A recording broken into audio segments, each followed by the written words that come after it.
HSC শিক্ষার্থীর পূর্বঘোষিত long March two শিক্ষা মন্ত্রণালয় এমন কর্মসূচিতে এইচএসসি পরীক্ষার দিন মাঠে নামার আগেই প্রস্তুত নিচ্ছে পুলিশ ফোর্স। কিছুক্ষণ পর এইচএসসি পরীক্ষার দিন মাঠে নামার আগে প্রস্তুত নিচ্ছে police force. Uttara BNC centre থেকে এইচএসসি শিক্ষার্থীদের পূর্বঘোষিত লং মার্চ টু শিক্ষা মন্ত্রণালয় অর্থাৎ শিক্ষামন্ত্রীর পদত্যাগের দাবিতে তাদের বিক্ষোভ মিছিল এবং বিভিন্ন কর্মসূচি। ঢাকা সহ সারা দেশে বন্যা পরিস্থিতির কারণে শিক্ষার্থীদের দেওয়া 4 দফা দাবি আদায়ে আজ সড়কে নামছেন শিক্ষার্থীরা। দফায় দফায় দাবি আদায়ের জন্য শিক্ষার্থীরা মাঠে নামলেও এবার দেখা গিয়েছে ভিন্ন চিত্র। তৃতীয় দিনে উত্তাল হয়ে উঠছে ঢাকা সহ সারা দেশে।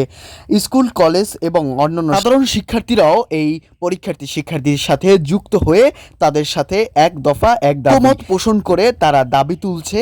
এক দফা এক দাবি মিলনের পদত্যাগের দাবি, 1 2 3 4 মিলন তুই গদিসার, এমন নানা স্লোগানে মুখরিত ঢাকা সহ সারা দেশে। ছাত্রদলের নেতা এবং নেত্রীরা বারংবার তাদের বোঝানোর চেষ্টা করলেও তা উপেক্ষা করেই রাস্তায় আজ ঘন মিছিল। শিক্ষার্থীরা জানিয়েছেন নিজেদের দাবি আদায় না হওয়া পর্যন্ত তারা ঘরে ফিরবে না, পরীক্ষা দিবে, আবারও এই লং মার্চ তারা ঘোষণা করবে।